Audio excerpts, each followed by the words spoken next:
Welcome back. Okay, moving on now to another huge topic in crypto land around clearing and settlement. Joining us on this high-level panel, we have Caitlin Long, CEO of Avanti Bank, Max Bonin, founder of B2C2, Diogo Monica, president of Anchorage Digital, and Michael Shaulov, CEO of Fireblocks. Moderating this group is Joy McKnight, editor of The Banker. Over to you, Joy. Great. Thanks so much, Katie. So welcome to the panel discussing investing in clearing and settlement, contrasting strategies. As Katie said, I'm Joy McKnight, editor of The Banker, and I have some great guests with me, all from crypto-native platforms, and I'll get each one of them to introduce their company and what it does. But before that, I'd just like to remind the audience that you can submit questions throughout the panel, and we'll incorporate them as we go along. So Max, I was going to turn first to you. Can you talk a little bit about B2C2 and what it does? Thanks, Joy. I founded B2C2 about 7 years ago, and today it is the main dealer in crypto, meaning that we trade spot crypto, forward crypto, crypto funding, crypto credit, you name it, with institutions large and small, crypto native and traditional. And we aim to become the first digital investment bank worthy of the name. Excellent. And Caitlin, Avanti Bank. Good afternoon. I'm CEO of Avanti Bank. I actually just rebranded to Custodia Bank. We are a special purpose depository institution that is doing US dollar clearing and settlement for digital asset customers, which means that once we get our Fed Master account, which is coming soon, we will be able to offer real-time gross settlement of US dollar versus digital assets. Excellent. And Diogo, can you talk a little bit about Anchorage Digital? Of course. Hi, everyone. My name is Diogo Monica. I'm co-founder and president of Anchorage Digital. Anchorage is a regulated platform that allows institutions to build products in crypto. We're actually the first and only OCC chartered bank in the United States, so regulated at the federal level, and we offer services such as custody, staking, brokerage, lending, you name it. Excellent. Thank you so much. And Michael, can you talk a little bit about Fireblocks? Yeah, thanks, Jeff, for having us. My name is Michael Shaulov. I'm the CEO and co-founder of Fireblocks. Fireblocks is an institutional infrastructure for basically building businesses on top of that work with cryptocurrencies. Our infrastructure basically handles all the requirements around the secure custody, movement of the assets, settlement, and all the additional layers that you need on top of it, such as integrations with KYC, DeFi, and so on. We're currently servicing over 1,200 institutions in the cryptocurrency space, and transacting about $260 billion a month through our infrastructure. Excellent. Well, thank you so much, all. So I'm going to start with Caitlin first to kick us off. What are the main challenges in clearing and settlement for digital assets? Well, the biggest challenge is the fiat on and off ramp, which is still one of the biggest challenges in the industry because the protocols are able to settle with very clear rules and very clear time and finality, settlement finality. I won't call it legal settlement finality because, of course, in a lot of jurisdictions, that's still not clear. But the fiat on and off ramp is the most important piece because assets have to migrate into and out of these systems from the traditional system. And that is still one of the challenges from a regulatory perspective as well. There's not regulatory clarity in a lot of jurisdictions. For example, the BIS has not yet clarified what the capital charge is. So you don't see large GSIBs, global systemically important banks, yet handling digital assets on their balance sheet. This is still pretty much a segregated financial system that is growing up outside of the traditional ones. And there's a lot of risk there's a lot of Herstatt risk all over this industry. A lot of for those of you who are not familiar with Herstatt risk, it's default risk. There's very little counterparty clarity. So there's no ability really to do counterparty credit risk on your trading counterparties. But very importantly, because it's not possible to settle a fiat currency against a digital asset, because generally speaking, there's segregation between traditional banks and the custodians of crypto. That means two different legal entities are involved, which means very, very difficult to get real-time gross settlement. And that is especially true with the US dollar. That means there's counterparty risk all over the place. And that's the biggest challenge to clearing and settlement. Excellent. Thanks, Caitlin. And Max, would you add anything to that? Obviously, counterparty risk, settlement risk is huge. Is there anything else that you think you can add to what Caitlin was saying? Well, I would say first, I fully agree that fiat on ramp, fiat off ramp is extremely important. Crypto has operated for many years, somewhat separate from the rest of the financial system, simply because the banks refuse to process transactions. And so I commend Anchorage and Avanti, or Custodia now, for having stepped up and becoming fully regulated banks, so that basically, if you have access to the Fed directly or the relevant central bank, no one can stop you. Doesn't matter that they don't like crypto, the payments are going to go through. And that is fantastic. Where I don't necessarily agree is that there's a lot of credit risk in the market. There is some to be sure, but I think we shouldn't, maybe it's a little bit overblown sometimes. Just to give an example, a $100 million crypto transaction would be absolutely massive. This is a major trade in crypto. Most transactions are much, much smaller than that, especially given the retail focus of the market. And so, even if the market moves 10%, well, maybe one of the two sides is off by $10 million if the transaction fails. It's not that much. I was just looking up Avanti, Anchorage. Anchorage raised almost $500 million. Avanti also hundreds of millions of dollars. Same for Fireblocks. I mean, the risks that we're taking, for the most part, especially on the institutional front, they tend to be pretty minor with respect to the capital base of the companies, which are, they're proper institutions now. Of course, there remains a problem of the retail crypto exchange. We've seen that many times. Mt. Gox in Japan, and then Coincheck failed.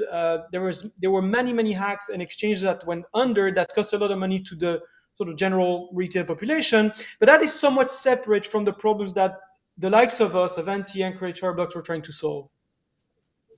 Excellent. And Diogo, do you have anything that you wanted to add to that? And then I'll bring Michael in and maybe ask another question as well. Yeah, I think thinking about risks is always important, but the truth on the ground is we have years of tens of billions of dollars of transactions with absolutely no issues moving through the systems. The volumes are increasing. The trust is increasing.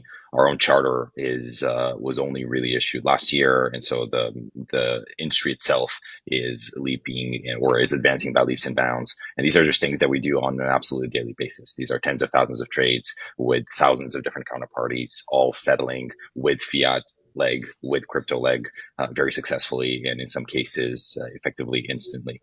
And so the risk is very much reduced. The times for settlement are reducing on a day-to-day basis, and platforms that are being created are consistently advancing to make sure that we further reduce that risk. Excellent. And Michael, I don't know if you wanted to add anything, but I wanted to also move on to the next question, which is really around sort of what are the specific risks that traditional financial institutions face, and then also how can they be addressed, do you think?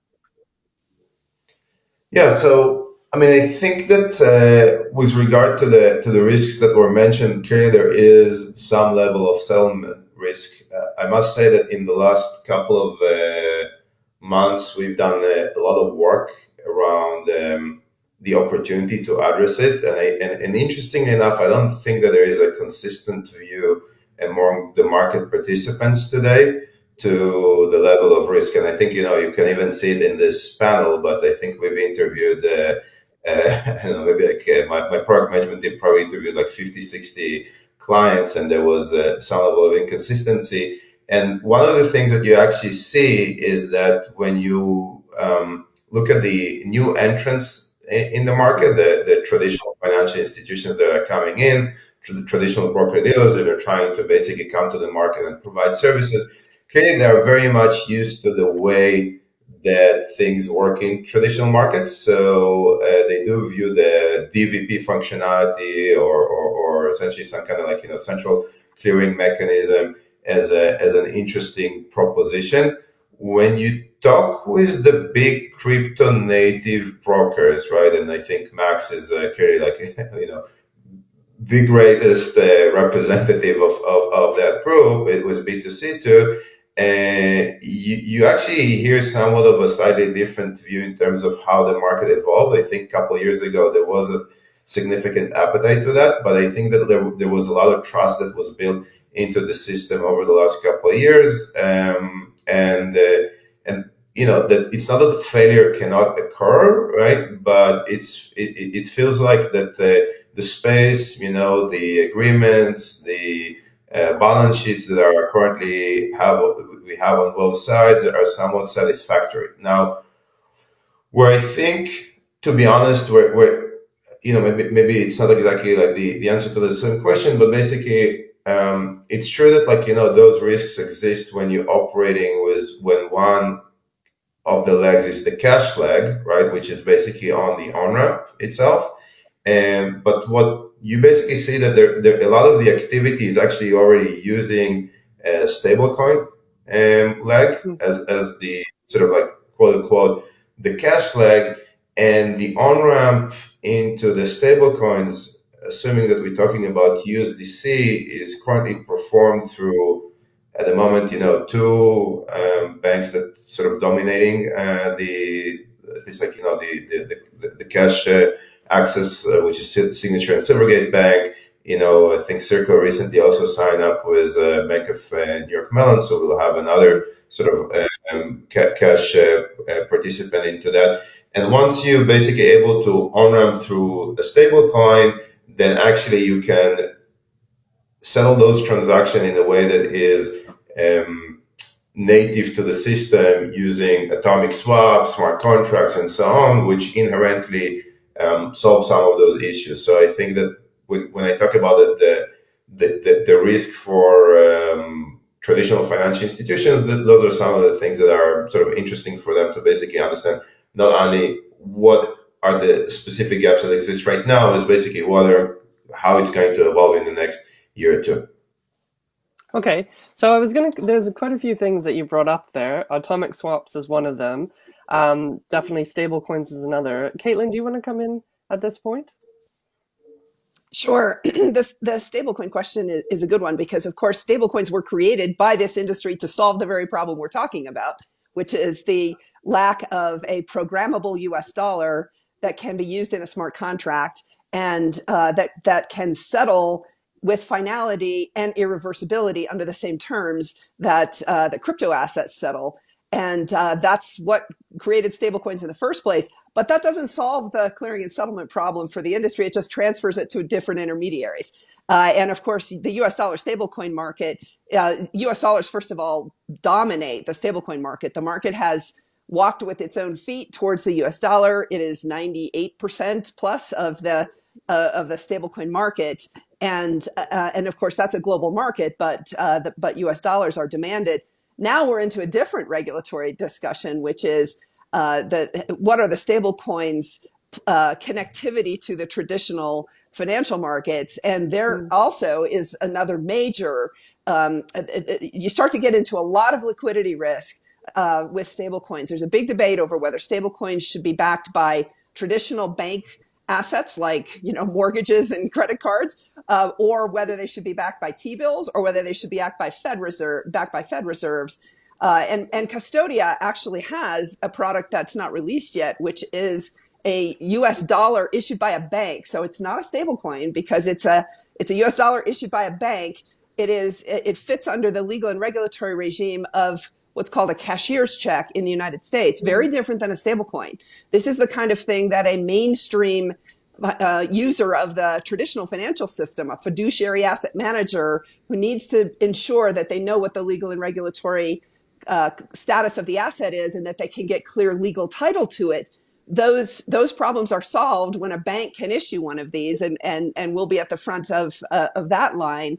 But the most important aspect of that is then it's cash for accounting purposes and cash for tax purposes, and that's not true of stablecoins right now because of the ambiguity. So getting one of these to be issued by a bank solves the clearing and settlement problem of the U.S. dollar piece. But the next question then for regulators is, should that be traditional banks? Traditional banks engage in maturity transformation and take credit risk. And so there's a lot of liquidity risk when you change the term structure of a traditional bank's liabilities. For example, in the US, we don't have a real-time gross settlement system like the UK does at the Fed. Our US dollars settle at best in 15-minute cycles, but they're not programmable. That's through Fedwire. Most US dollars settle next day. And so the demand deposits of banks have a term structure that is typically next day at the fastest. And now we're changing that to something that settles in minutes with irreversibility. That's going to create a lot of liquidity risk in the traditional banking system. So that creates a whole new opens a whole new can of worms, so to speak, with regard to clearing and settlement. And that's what the regulators in the U.S. are really focused on right now. And what's fascinating is that the debate is now moving towards a consensus. It's not there yet, but moving towards a consensus that that stable coins really do need to be backed by cash. It's not even good enough to back them by T-bills, because T-bills settle next day. It needs to be something where it could settle instantly so that there's not a run on the system. And the only thing that can do that is to back them by Fed reserves, which means, therefore, the issuers have to be banks, because in the United States, non-banks don't have access to the to Fed master accounts. Only a specific type of bank, a depository institution, of which Custodia is the only one that's applying for this, is to get the availability of a Fed master account. We don't have it yet, but we're at the tip of the spear. Excellent. And Diogo, do you want to come in here? I think it makes a lot of sense. I do. It is worth pointing out that all of these are us improving the current systems and making sure that the integration between the crypto world and the financial world actually happens in the best possible way. And in one way or another, every single person on this call is trying to actually improve the infrastructure of something that actually is a pretty recent phenomenon. I would say that stable coins are an absolute amazing phenomenon. And the interesting thing is that even if in the US we try to push towards that, there's going to be still the rest of the world is betting on stable coins in a pretty meaningful manner. And people always find a way of doing within the regime and the letter of the law of doing the thing that is the most convenient. And it feels like the thing that is the most convenient is to use these stable coins. There's a lot of trust in the system, as is. There's a lot of great players that are actually participating in this. And I do agree with Caitlin. Everything that she said is absolutely correct, but it does seem that is not actually enough to have these very big players stay away. They're participating in the space in a meaningful manner. We're talking about hundreds of billions of dollars traded and issued on these. And so obviously we want to be inclusive. Obviously we want to have the best possible structure, but we also have something that is working incredibly well today. Okay. Max, I'm going to bring in you now. So obviously Michael talked a little bit about the atomic swap. Can you sort of give a little bit of an explanation of what that means? And then do you think that that's really the answer? Do you think that, can it become a peer-to-peer alternative to central clearing counterparties? Oh, I'm sorry, Max. I think you're... Atomic swap is a delivery versus payment or payment versus payment method that completely happens on chain. It's the same thing as using Euroclear, except there's no intermediary. And the lack of an intermediary is, in my view, the unique selling point of blockchain technology. So that's an atomic swap. Now, I don't think it's the answer, or rather, I don't think that the atomic swap is relevant to the question. And I'll explain what I mean. There's a choice between, it's a trade-off actually. There's a trade-off between having a system that is efficient but has credit in it, and on the other side, a credit risk-free system that relies on real-time gross settlement. So you can have real-time gross settlement, it's going to be less efficient, or you can have the provision of credit, and it's going to be more efficient. Caitlin talked about maturity transformation that the banks do. That is something that has liquidity to the system, but adds credit risk. Well, guess what? we have maturity transformation in crypto, and we've had it for a long, long time. In crypto, you have at the same time the blockchain where it's all that it does is real-time gross settlement, nothing else. You basically do FOP payment without any intermediary. That's all that the blockchain does. At the same time, we have crypto exchanges with leverage of 100x and sometimes even more.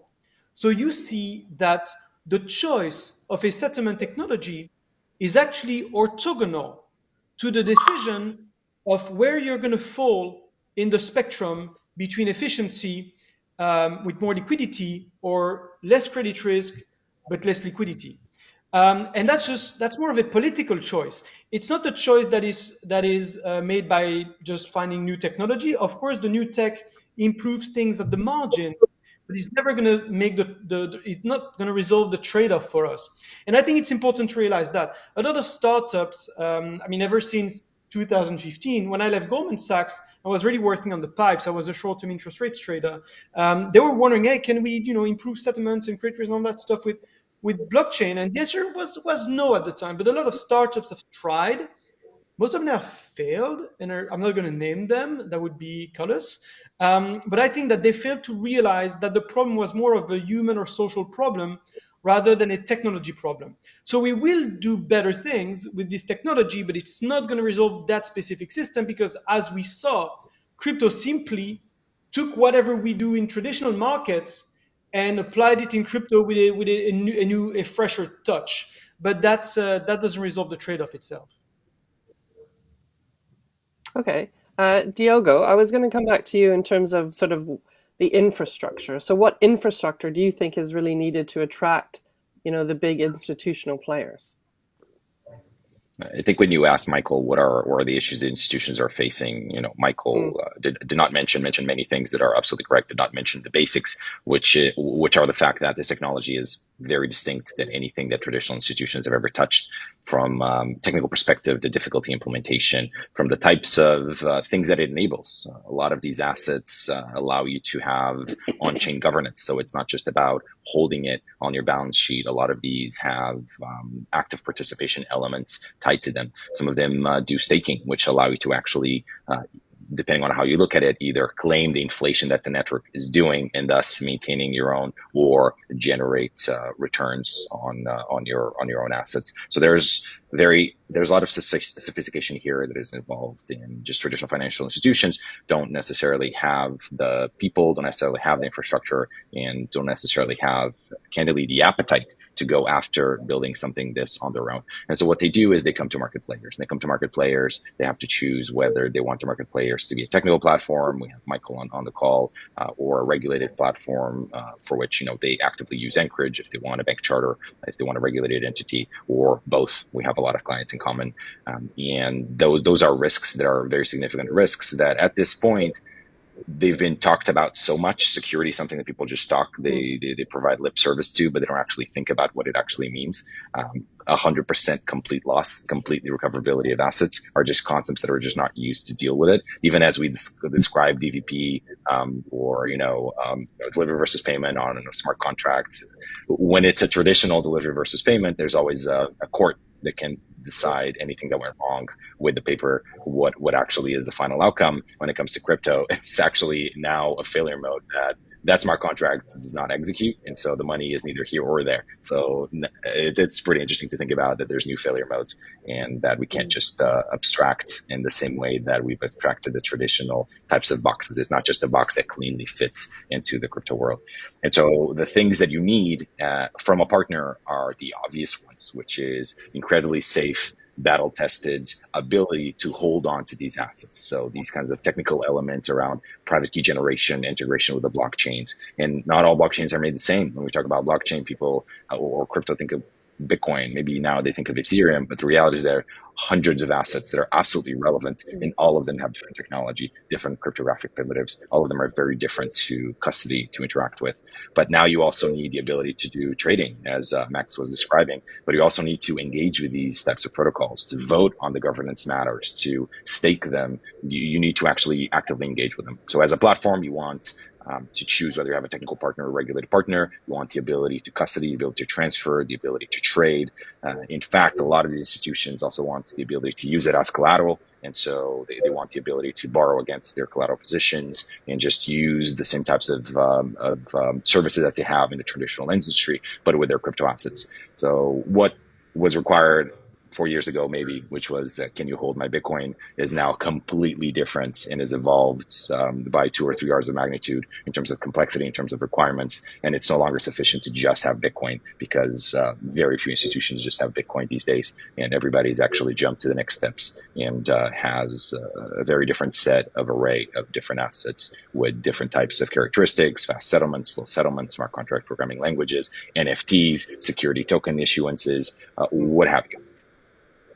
Excellent. Actually, there's been a question from the audience that's come in around custodians and what you see, and it was aimed at both Diogo and Michael. So, Michael, I don't know if you want to come in on what Diogo has just said, but maybe I'll also ask this question from the audience, which is: do you see institutional players using several custodians, effectively participating in a network of networks with assets living in public and or private chains, and interoperability becoming really critical for institutional adoption? Yeah, okay. There's like probably 10 things to unpack here in this question. So the first, the simple answer is yes, we do see quite a lot of players, as Diego mentioned earlier, that they would use multiple providers. So, we share a bunch of clients, we share clients with other custodians and so on. And clearly there are different things that you can do with different solutions, right? So for example, what Fireblocks provides is what we call direct custody, where essentially like, the client is part of the signature process and they sort of have like a direct access into the blockchain, which means that they can do a variety of things that are much more on-chain in terms of the protocols that they can decide to support, in terms of the interaction that they can have with DeFi protocols, in terms of the speed in which they can operate, and also, different methods in terms of counterparty risk and so on. I think that inherently, the reason why people choose to use multiple custodians is for two main reasons. One, first and foremost, I think token coverage, right? It's actually not one-to-one across the industry, right? I mean, you take all the players right now, I think in the industry, you'll see that basically there is like a substantial overlap, right? But there is not one-to-one overlap. And as Diego mentioned earlier, we basically moved into this multi-chain universe where people want to invest in many different protocols. They want to utilize many different protocols, and sometimes this is a decision criteria for them. The second thing that we see across big platforms is risk distribution, right? So I would say the risk clearly, as we've seen even in 2008, right? There is a certain risk that is still associated with using one and single custodian. It can be financial risk, it can be technological risk, it can be a risk in terms of the speed in which you can access to the assets. And therefore, really big platforms, they potentially will use some kind of like an overlay of a network of custodians that they will rebalance in between them. There are also regulatory considerations in terms of who has licenses where, right? So that's another aspect that we're seeing.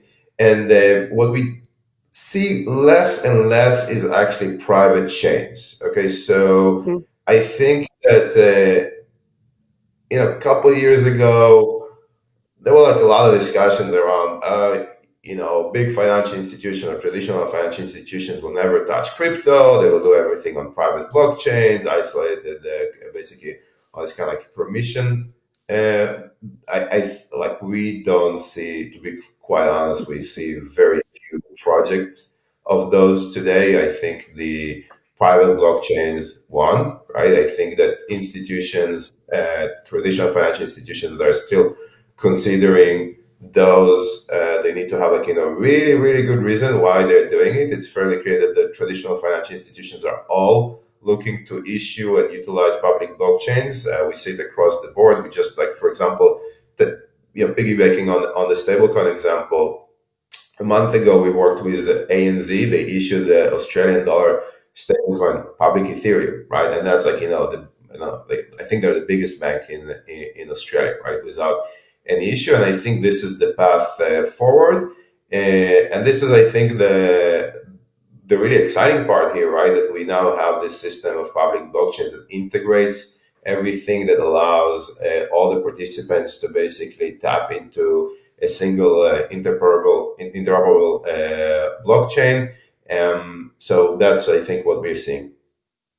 Excellent. Caitlin, maybe I'll just sorry, I just wanted to finish wrap the specific question around, should we be concerned about interoperability? Well, the reality is that the main integration that you do with one of these blockchains is transfer. So the main use case is transfer. And so the obvious selling point is that if two custodians that you use for risk diversification, say, support the same asset, that is guaranteed integration because they're the same platform. That's not necessarily true with all financial instruments in the traditional world, and people are at different levels of ability to transfer, let's say, securities from one thing to another, even though that's pretty standardized. There's more wrinkles there. With crypto, is the one thing that you do is you custody and you transfer. And so it becomes a lot easier to not have an issue, because the obvious selling point is the fact that it is a settlement network. And that's the main use case for a lot of these that gets integrated first. So when you integrate with this, with a cryptocurrency, you know that you'll support the ability of moving assets around.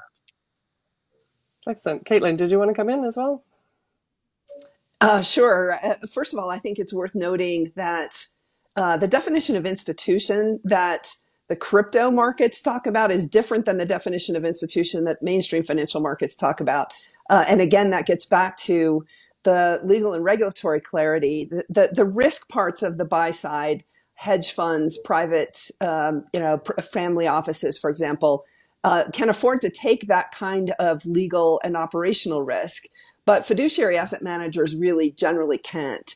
And that's, for example, in the United States, the ERISA plans, there's personal liability for ERISA fiduciaries. I was personally sued for a few $1 billion twice as a fiduciary of Morgan Stanley's 401k plan, for example. When you get personally named in a lawsuit for multiple $1 billion, it tends to focus the mind.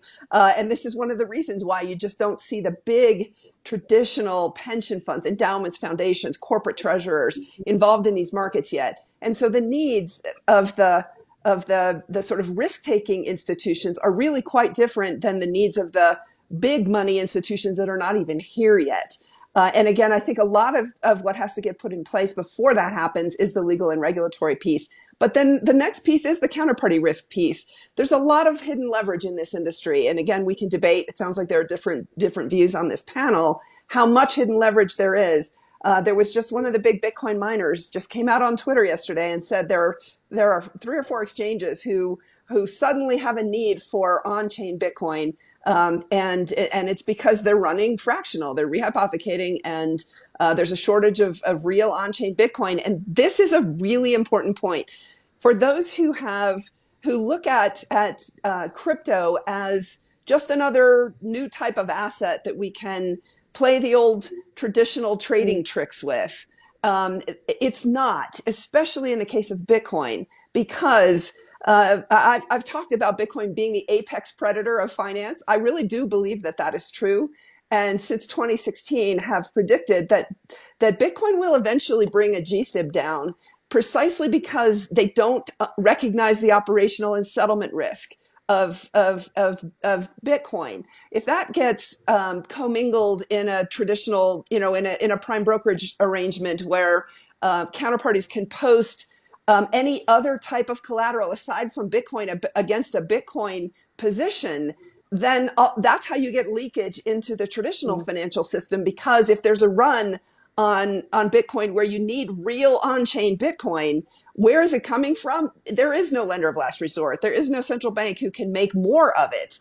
We have not seen that yet, and as a result, there's really no question that so far the markets are operating well. But for the big institutions to come in, the counterparty risk is something that has to be settled, and that's where having a bank like Custodia with that is not allowed to lend and is not allowed to rehypothecate customer assets, even in our custody business, by law, we're protecting the users. That's the type of institution that the really big traditional, again, pension funds, endowments, foundations, corporate treasurers are going to need in order to come into these markets.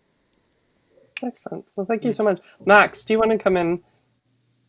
I think that the way collateral works to me is the opposite, because it is true there's no creator of last resort for Bitcoin, but at the same time, there's also no creator of last resort for collateral, at least not yet. I mean, there are some talks, but there's been for years and years talk of a shortage of government bonds for use as collateral.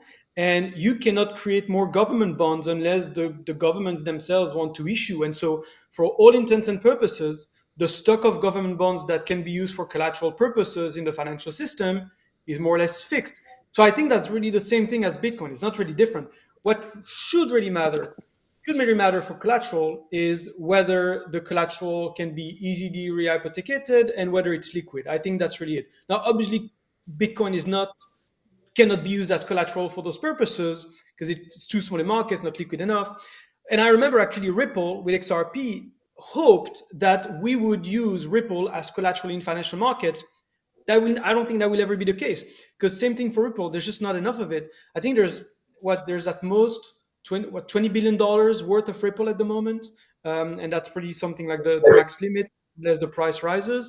Well, I remember when I was at Goldman, the derivative payable that Goldman had versus Deutsche Bank, so one relationship amongst hundreds, was $9 billion. So just one relationship, one payable, would have eaten up half of the Ripple in existence if we had to use it as collateral. So I think I don't want to conflate the two things here. Of course, if Bitcoin started to be used as collateral broadly in the financial market, that could be a problem. But that's the same thing as if we were using goats as collateral. I mean, it just doesn't really necessarily make sense to use Bitcoin as collateral in the first place. Caitlin, do you want to come back? I saw that you were... Oh, sorry, Diogo. No, Caitlin, I also wanted to first? jump in on the fund. Okay, I'll just let Caitlin to come back just for a second, just because I noticed that she disagreed with that. But I was disagreeing that there's a fixed amount of government bonds out there. I think we all know that governments are on a borrowing binge, and the shortage of collateral is more a function of the hidden leverage in the system than it is of governments not borrowing enough and therefore not putting more new collateral into the market. Okay. But as a shadow banker to another shadow banker, I suppose we agree to disagree then.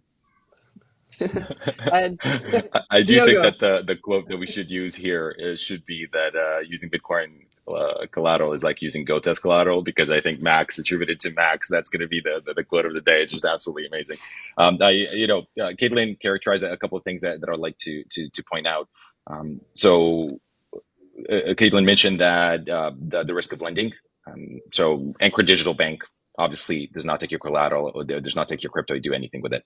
So there already are financial institutions, in our case, a federally regulated OCC chartered institution, that can't do anything with your assets except keep them and do exactly instructions that you cite to. They were not running a fractional reserve. Your Bitcoin is always there. Your Bitcoin is there on chain for you to see in a segregated wallet, and nothing happens to it until you decide to do so. So I want to I don't want the wrong impression to be out there. Anchorage Digital Bank operates exactly like that. You put your crypto is there until you decide to take it away. There's no run on the bank because you have your crypto there. The fact that you can elect by yourself, opt in into withdrawing from your account a portion of crypto that then you go out and lend, or that you go out and use as collateral, I think is a totally different matter. And you as a client want to do that option. So, I think it's a little bit contrived to say, hey, by law, we can't do this, when in fact, if a client wants to do it, the client's going to withdraw from your bank to kind of go do it somewhere else, which is the exact same mode of operation that we have right now in the system. So I wanted to characterize that is absolutely true, that we should think about these things. And this is an important point of rehypothecation and collateral. But these crypto banks like Anchorage Digital Bank do not operate like a traditional bank. We don't take the crypto and go out and make risky investments.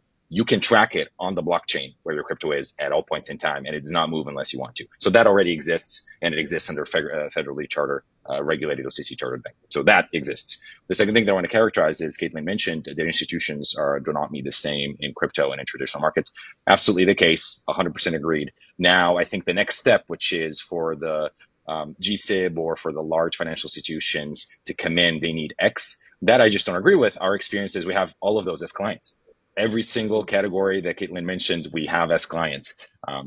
We can say that, okay, but maybe the 10% of them are into crypto or 20% are into crypto, and what we want is the 100 completion. But we're talking about in that category, double-digit percentage of the institutions already have the comfort levels to come into crypto. And yes, maybe we can 5x the market, maybe we can 10x the market, but we're not talking about 2 orders of magnitude. We're not talking about there's no sovereign wealth funds. We have them.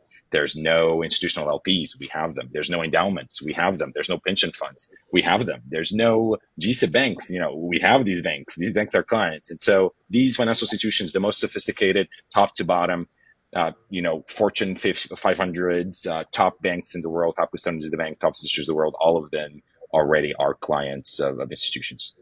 Diogo, there's a huge difference, though, because most of those are investing through funds or through a structure that they're comfortable with.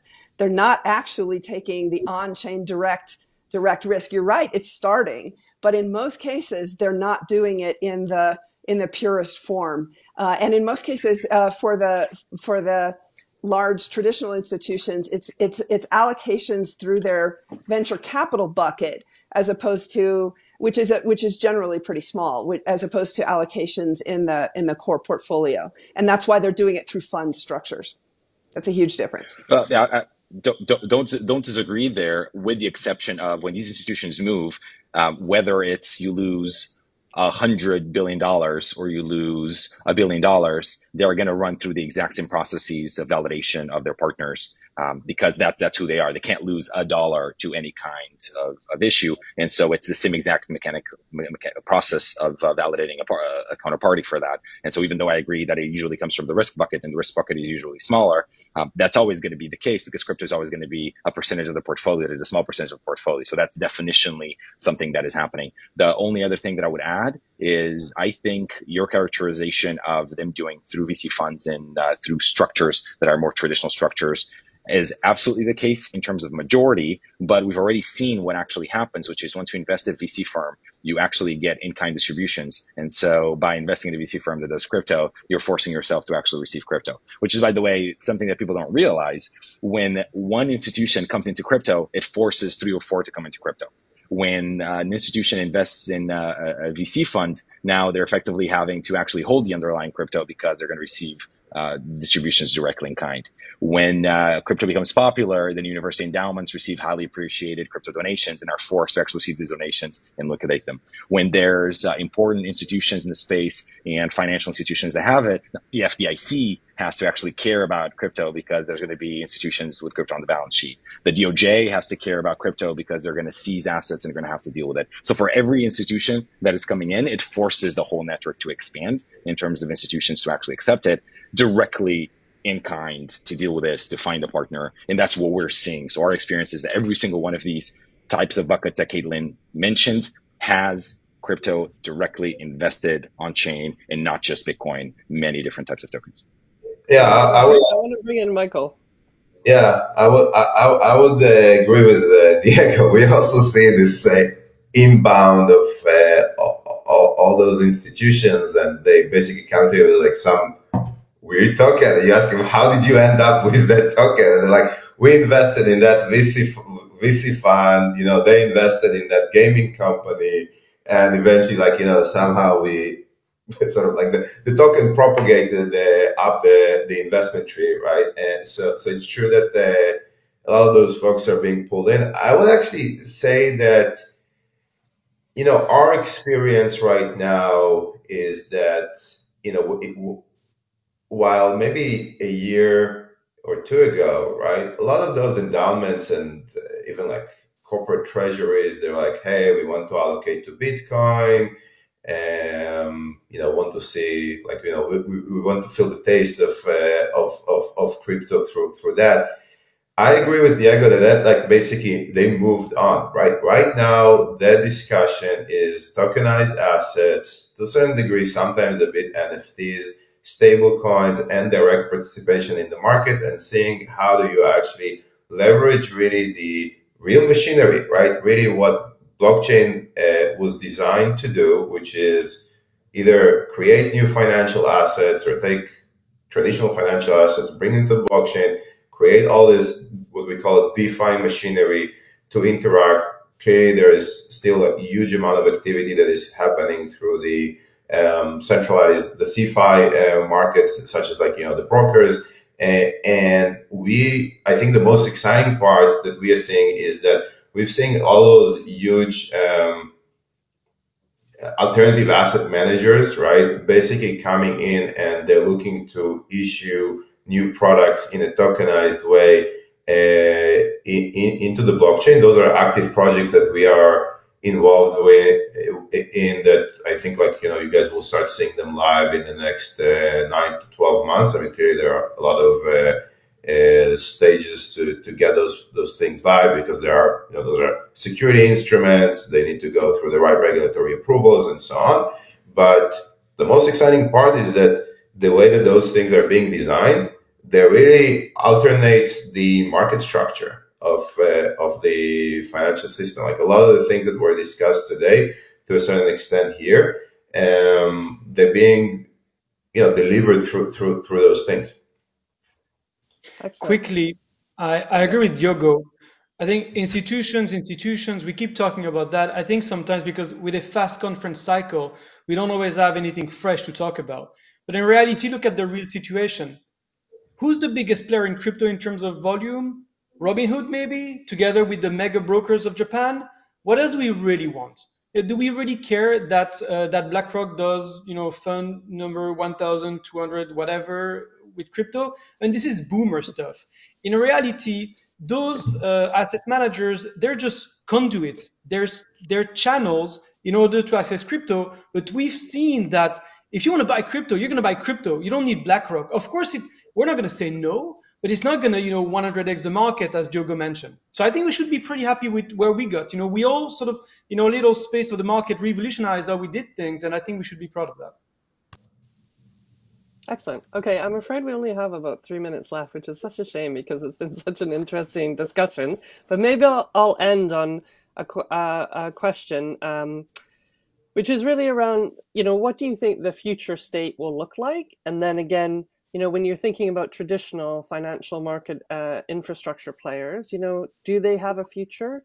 Do they have a role to play in the future? And so I'll just maybe do a minute each for everyone, and maybe start with Caitlin.